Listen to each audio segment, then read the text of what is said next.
ഇന്ന് നമ്മൾ എന്താ സ്റ്റോറിയാ പറയാൻ പോന്നേ? ഇന്ന് ഞാനൊരു സ്റ്റോറി പറയാം. ഒരു ജീവിതത്തിൽ നമുക്ക് മനുഷ്യന് ഉപകാരമായുള്ള 3 ഉപദേശങ്ങളാണ് എന്ന് പറയുന്നത് കഥയുടെ രൂപത്തില്. ഒരു ദൂരെ ഒരു കാട്ടില് ഒരു കിളി ഉണ്ടായിരുന്നേ. ഇല്ല, കിളിക്ക് നമ്മുടെ മനുഷ്യന്റെ കൂട്ട് സംസാരിക്കാൻ പറ്റുമായിരുന്നു. അപ്പം അത് എല്ലാവർക്കും പ്രശസ്തമായിരുന്നു ഇല്ല കിളിയെ കുറിച്ച്. അപ്പൊ ഒരു വേടനുണ്ടായിരുന്നു. ഒരു വേടന്റെ ജീവിതത്തിന്റെ അഭിലാഷമായിരുന്നു ഇല്ല കിളിയെ പിടിച്ച് കൂട്ടിലിടണമെന്ന്. അതിനുവേണ്ടി അയാള് വീട്ടിൽ നിന്ന് ഇറങ്ങി കാട്ടിൽ പോയി പിടിക്കാൻ വേണ്ടി ഒത്തിരി അലഞ്ഞ് നമ്മുടെ കാട്ടിലെത്തിയപ്പം കിളിയെ കണ്ടു. കിളി അങ്ങ് വൃദ്ധനായി. ഒരുപാട് പ്രായമായിരുന്നു കിളി. അതുകൊണ്ട് ഒത്തിരി പറക്കാനൊന്നും പറ്റാത്തതുകൊണ്ട് അതിനെ ഈസിലി അങ്ങ് പിടിച്ചു വേടൻ. പിടിച്ച് തിരിച്ച് വീട്ടിലോട്ട് കൊണ്ടുപോകുന്ന സമയത്ത് കിളി പറയുന്നു, വേടാ നീ എന്തിനാ എന്നെ കൊണ്ടുവന്നേ? എന്നെ വെറുതെ വിട്. അപ്പം അത് പറഞ്ഞില്ല, പറ്റത്തില്ല, എനിക്ക് നിന്നെ കൊണ്ടുപോകണം. എനിക്ക് എന്റെ ജീവിതത്തിന്റെ അഭിലാഷം തന്നെ ആയിരുന്നു നിന്നെ എങ്ങനെയും എന്റെ കൂട്ടിക്കൊണ്ടിടണമെന്ന്. അപ്പം വൃദ്ധനായ കിളി പറയും, എനിക്കിപ്പം വർത്താനൊന്നും പറയാൻ വയ്യ പണ്ടത്തെ പോലെ, എനിക്ക് സംസാരിക്കാനൊന്നും പറ്റത്തില്ല. പിന്നെ പണ്ട് ഞാൻ പാട്ടൊക്കെ പാടുമായിരുന്നു, ഇപ്പം പാട്ടും ഒന്നും പാടാൻ വയ്യ. ഇപ്പം എന്നെ കൊണ്ടുപോയിട്ട് നിനക്ക് ഒരു പ്രയോജനവും ഇല്ല. ഞാൻ ചുമ്മാ കൂട്ടിക്കിടന്ന് അത്തുവത്തേ ഉള്ളൂ, നിനക്കൊരു പ്രയോജനവും കാണത്തില്ല. അതുകൊണ്ട് നീ എന്നെ വിട്.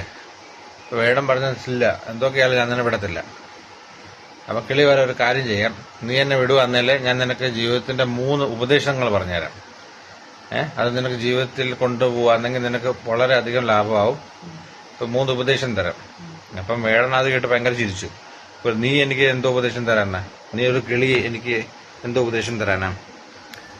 അപ്പം പറ.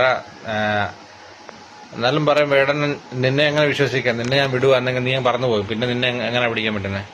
പറഞ്ഞു, നീ വിടണ്ട, നീ എന്നെ തന്നെ കൈ തന്നെ പിടിച്ചോ. ആദ്യത്തെ ഉപദേശം ഞാൻ തരും, അത് കഴിഞ്ഞ് നിനക്ക് ഇഷ്ടപ്പെട്ടാൽ നീ എന്നെ വിടണം. വിടുമ്പോ ഞാൻ ഇല്ല മുമ്പിലുള്ള മരത്തിന്റെ മണ്ട കയറി ഇരുന്നിട്ട് നിനക്ക് ഞാൻ 2ാമത്തെ ഉപദേശം പറയാം. അത് നിനക്ക് ഇഷ്ടപ്പെട്ടെങ്കിൽ ഞാൻ പിന്നെ പറന്നു പോയിക്കൊണ്ടിരിക്കുമ്പോൾ 3ാമത്തെ ഉപദേശം തരാം. അപ്പൊ വേടൻ സമ്മതിച്ചു. ശരി, എന്നാൽ ആദ്യത്തെ ഉപദേശം പറയാൻ പറഞ്ഞു. അപ്പൊ ആദ്യത്തെ ഉപദേശം എന്താ ചോദിച്ചാൽ, ആദ്യത്തെ കിളി പറഞ്ഞു, ആദ്യത്തെ ഉപദേശം പറഞ്ഞാൽ നമ്മൾ മറന്നു പോകുന്നത് ഏറ്റവും നല്ല കാര്യം ജീവിതത്തിലെ. പറഞ്ഞു, വേടൻ ചോദിക്കും, മറന്നു പോകുന്നതോ? പറയാ, നമ്മൾ പഴയ കാര്യങ്ങൾ എത്ര എളുപ്പം മറന്നു പോകുന്നു, അത് നമ്മുടെ ജീവിതത്തിന് വേണ്ടി നല്ല കാര്യമാണ്. നമുക്കിപ്പോൾ സുഖമായിട്ടുള്ള ജീവിതം ജീവിക്കാൻ പറ്റും. നമ്മൾ പഴയ കാര്യങ്ങൾ തന്നെ ചിന്തിച്ചിരിക്കുകയാണെങ്കിൽ നമുക്ക് എപ്പോഴും വിഷമങ്ങളും ദുഃഖങ്ങളേ ഉള്ളൂ. അപ്പം അതുകൊണ്ട് കഴിഞ്ഞ കാര്യങ്ങൾ നമ്മൾ ഓർത്ത് ചിന്തിക്കാതിരിക്കുക, അതിനെ നമ്മൾ വിടുക. അപ്പോൾ കഴിഞ്ഞ കാര്യം എന്തൊക്കെ ആയാലും, നമ്മൾ ദുഃഖങ്ങളായാലും അതിനെ വിട്ടിട്ട് സുഖകരമായുള്ള ഈ നിമിഷത്തിൽ ജീവിക്കാൻ തുടങ്ങുമോ, അപ്പം നിങ്ങൾ സുഖകരമായിട്ട് ജീവിതം ജീവിക്കാം. അപ്പം അത് കേട്ട് വേടൻ പറഞ്ഞു, അത് പറഞ്ഞത് ശരിയാണ്, അത് ശരിയാ. അപ്പൊ വേടൻ എന്നെ വിട്ടപ്പോ അടുത്ത് അത് പറന്ന് മേളിച്ചുള്ള ശിഖരത്തിൽ പോയിരുന്നു. എന്നിട്ട് പറഞ്ഞു, എന്നാ പിന്നെ 2ാമത്തെ പറഞ്ഞ് കേൾപ്പിക്കാം. 2ാമത്തെ ഉപദേശം എന്ന് പറഞ്ഞാൽ, ഇല്ലോജിക്കലായിട്ടുള്ള ഏത് കാര്യമായാലും അതിനെ വിശ്വസിക്കല്ല. അത് വിശ്വസിക്കുന്ന മണ്ടത്തരമാണ്. ഇപ്പൊ ഏത് ഇല്ലോജിക്കലായിട്ടുള്ള കാര്യങ്ങൾ നീ കേട്ടാലും അത് വിശ്വസിക്കരുത്. അത് വിശ്വസിച്ചാൽ നീ ഒരു മണ്ടനാണ്. അത് നിനക്ക് അതിനെക്കുറിച്ച് ഓർത്ത് നിനക്ക് ദുഃഖിക്കാനേ ഉള്ളൂ സമയം. അതുകൊണ്ട് നീ ഇല്ലോജിക്കലായിട്ടുള്ള കാര്യങ്ങൾ വിശ്വസിക്കുകയാണെങ്കിൽ നീ എപ്പോഴും ദുഃഖിക്കും. അപ്പം അതും പറഞ്ഞു വേടൻ, അതും ശരിയുള്ള കാര്യമാണ്. ശരി, ഞാൻ വിശ്വസിച്ചു, അതും ശരിയുള്ള കാര്യം. അതും നമുക്ക് 2 ഉപദേശവും എനിക്ക് ഇഷ്ടപ്പെട്ടു. ഇനി 3ാമത്തെ ഉപദേശം പറയാൻ. 3ാമത്തെ ഉപദേശം പറയുമ്പോൾ കിളി ശിഖരത്തിൽ നിന്ന് പറന്ന് ആകാശത്തേക്ക് പറന്നിട്ട് ഭയങ്കര ചിരി. വേടനെ നോക്കി നല്ല ചിരിക്കുന്നു. വേടൻ പറഞ്ഞു, എന്ത് പറ്റി, എന്തിനാ നോക്കിയിരിക്കുന്നേ? നീ എന്ത് വലിയ മണ്ടനാടാ. നീ എന്റെ ഈ പറഞ്ഞതൊക്കെ വിശ്വസിച്ച് നീ എന്നെ വെറുതെ വിട്ടല്ലോ.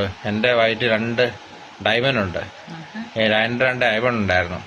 നീ അത് കൊണ്ടുപോയാലും നിനക്ക് അത് വിറ്റ് വലിയ കോടീശ്വരന പൈസക്കാരനായിട്ട് ജീവിക്കല്ലായിരുന്നു. നീ എന്റെ കാര്യം കേട്ട് വിഷമിച്ചല്ലോ. അത് കേട്ടതോടും വേടന കൈവച്ച് താഴെ ഇരുന്ന് ഭയങ്കര വിഷമത്തോട് കരച്ചില്. പക്ഷെ എന്റെ ജീവിതം എന്തോ വലിയ സുഖകരമാകണ്ടായിരുന്നു ഈ ഇതിന്റെ കിളി പറയുന്നത് കേട്ട് ഞാൻ വിശ്വസിച്ച് വെറുതെ വിടണ്ടായിരുന്നു. പക്ഷെ ഭയങ്കര കരച്ചില്, ഭയങ്കര വിഷമം. അപ്പം അത് കേട്ട് പിന്നെയും കിളി പിന്നെയും ചിരിക്കാൻ തുടങ്ങി. പിന്നെ വേടൻ വിഷമത്തോട് പിന്നെയും അയാളോട് കിളിയോട് ചോദിച്ചു, നീ എന്തിനാണ് എന്നെ ചിരിക്കുന്നേ? അപ്പം കിളി പറഞ്ഞു, നിന്റെ അവസ്ഥ ഓർത്ത് ഞാൻ ചിരിച്ചതാ. പറഞ്ഞതെന്താ? പറയാം, നീ ഇപ്പൊ കരഞ്ഞോണ്ടിരിക്കുന്നത് എന്തിനു വേണ്ടിയാണ്? അപ്പൊ ഞാൻ പറഞ്ഞ രണ്ടും നീ ഇതുവരെ നിനക്ക് മനസ്സിലായില്ല. ഞാൻ ആദ്യം നിന്നോട് എന്താ പറഞ്ഞേ? കഴിഞ്ഞ കാര്യങ്ങളെ ഓർത്ത് ചിന്തിക്കല്ലേ, അതിനെക്കുറിച്ച് ഓർത്ത് വിഷമിക്കരുത്. നീ അത് തന്നെ ഓർത്ത് ചിന്തിക്കുമോ? നീ എന്തിനെ വെറുതെ വിട്ടു? കിളി എന്റെ കയ്യിൽ നിന്ന് പോയി, എന്റെ പൈസ പോയി, അതൊക്കെ ചിന്തിക്കുകയാണ്. അത് ഓർത്ത് നീ വിഷമിക്കുമല്ലയോ? അപ്പൊ ആദ്യം ഞാൻ പറഞ്ഞത് നിനക്ക് മനസ്സിലായില്ല. അപ്പൊ ഏത് കാര്യം ഏത് കഴിഞ്ഞ കാര്യങ്ങൾ ഓർത്ത് ചിന്തിക്കല്ലേ, അത് നീ ചിന്തിക്കുന്നു. രണ്ടാമത്തേത് ഞാൻ പറഞ്ഞത് വിശ്വസിച്ചില്ല. രണ്ടാമത്തെ എന്താ ഞാൻ പറഞ്ഞ? ഇല്ലോജിക്കലായിട്ടുള്ള കാര്യങ്ങൾ ബുദ്ധിപൂർവ്വം മനസ്സിലാക്കിയിട്ട് ആരും വിശ്വസിക്കരുത്, അത് പിന്നെ ദുഃഖകരമാവും. അപ്പൊ അതെന്ത് പറഞ്ഞ? അപ്പൊ വേടം ചോദിക്കൂ, അതെന്തോ ഞാൻ എന്തോ മനസ്സിലായില്ല. എടാ, എന്റെ വയറ്റിൽ 2 ഡയമണ്ട് ഉണ്ടെന്ന് നീ എങ്ങനെ വിശ്വസിച്ചു? എന്റെ വയറ്റിൽ അങ്ങനെ ഡയമണ്ട് വരുന്നേ? ഞാനൊന്ന് ഡയമണ്ട് വിഴുങ്ങിയിട്ട് നടക്കുവാന്നു. എന്റെ ഇത്ര ചെറിയ ശരീരത്തെ ഡയമണ്ട് എങ്ങനെ വരാനാ? നീ അതുപോലും ചിന്തിക്കാനുള്ള നിനക്ക് ശക്തിയില്ല, ബുദ്ധിയില്ല. ഞാൻ പറഞ്ഞതുകൊണ്ട് നീ ഞാൻ വിശ്വസിച്ചു, അത് ഓർത്ത് നീ ഇരുന്ന് കരയുക. അപ്പൊ അത് രണ്ടും നിനക്ക് മനസ്സിലായില്ല, എന്നാ ഞാൻ പോട്ടെന്ന് പറയാം. അപ്പൊ അയാൾ പറഞ്ഞ, എന്നാ മൂന്നാമത്തെ കാര്യം പറഞ്ഞിട്ട് പോ. പറഞ്ഞ 2 കാര്യം പറഞ്ഞത് നിനക്ക് മനസ്സിലായില്ല, പിന്നെ മൂന്നാമത്തെ പറഞ്ഞിട്ട് എന്തെടുക്കണം? എന്നാലും നീ കേൾക്കാം.